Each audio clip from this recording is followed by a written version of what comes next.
Hello everyone, welcome back to my channel. मैं हूं श्रेया भटनागर और आज मैं लेके आई हूं शॉर्ट एंड डिक्टेशन। अगले 5 सेकंड में मैं स्टार्ट कर दूंगी, तो प्लीज़ आप लोग रेडी रहिएगा।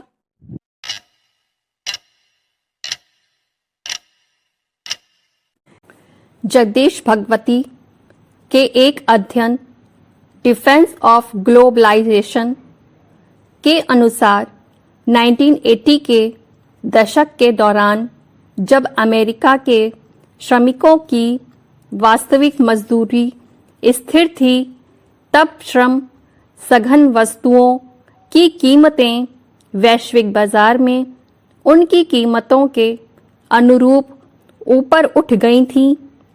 लेकिन 1970 के दशक में वस्तुओं की कीमतें गिरीं, जबकि मजदूरी में वृद्धि हुई। लिहाजा उत्पादों की कीमतों को हमेशा मजदूरी से नहीं जोड़ा जा सकता। इसके विपरीत उनका निर्धारण कई कारकों से होता है, जैसे उत्पादन, खपत, पूंजी निवेश, उत्पादकता में वृद्धि आदि आदि। अधिक निवेश निश्चित ही अधिक उत्पादन को जन्म देगा, और यदि उत्पादन का स्तर ऊंचा है तो खपत के अनुरूप संबंधित वस्तुओं के दाम गिर सकते हैं। आउटसोर्सिंग को प्रभावित करने वाले कारक तकनीकी बदलाव तथा अमेरिका में बड़े पैमाने पर पूंजी निवेश है। अनेक अध्ययनों में यह सामने आया है कि आउटसोर्सिंग मजदूरी में कमी अथवा नौकरियों में कटौती का कारण नहीं है। पाल क्रूगमैन तथा रॉबर्ट लॉरेंस ने तो इसके विपरीत यह सिद्ध किया है कि गरीब देशों के साथ व्यापार मजदूरी में सुधार करता है। रॉबर्ट फिनस्टा तथा गॉर्डन हैंसन ने अमेरिकन उत्पादन इकाइयों पर आउटसोर्सिंग के प्रभाव का अध्ययन करने के बाद यह निष्कर्ष व्यक्त किया है कि आउटसोर्सिंग के कारण अमेरिकी श्रमिकों के वेतन में बढ़ोतरी हुई। चीन ने जब 1970 के दशक में अपनी अर्थव्यवस्था को विदेशी निवेश के लिए खोल दिया, तो हांगकांग के उद्यमियों ने अपनी उत्पादन गतिविधियों को चीन में स्थानांतरित कर दिया। चीन में कम लागत वाले कुशल श्रम की प्रचुरता होने के कारण यह निर्णय कम तकनीकी नौकरियों के लिए सटीक साबित हुआ। कुशल श्रम हांगकांग में ही रहा। परिणाम स्वरूप हांगकांग में कुशल श्रमिकों की मांग में तीव्र वृद्धि हो गई। लिहाजा अमेरिका को श्रम बाजार पर आउटसोर्सिंग के नकारात्मक प्रभाव की चिंता नहीं करनी चाहिए।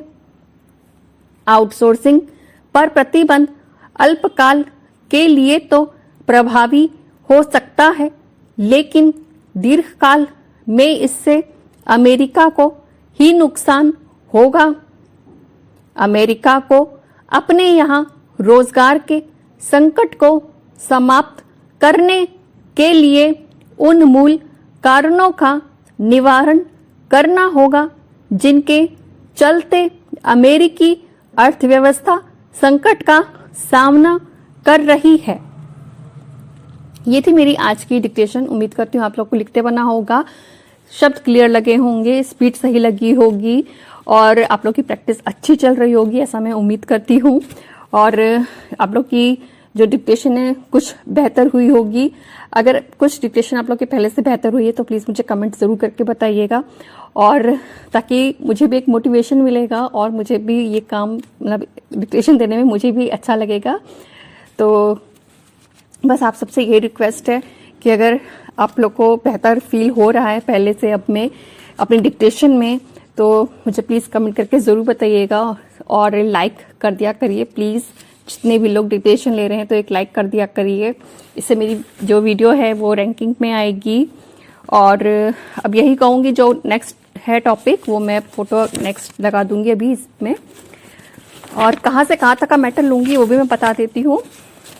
जैसे कि ये भी बहुत बड़ा मैटर है तो इसको मैं कहाँ से लेती हूँ, स्टार्टिंग से ले लेते हैं। नीचे की आखिरी लाइन देखिएगा कि ये लिखा है ना, मध्यम वर्ग की आकांक्षा को भी अंततः पूरा कर दिया गया।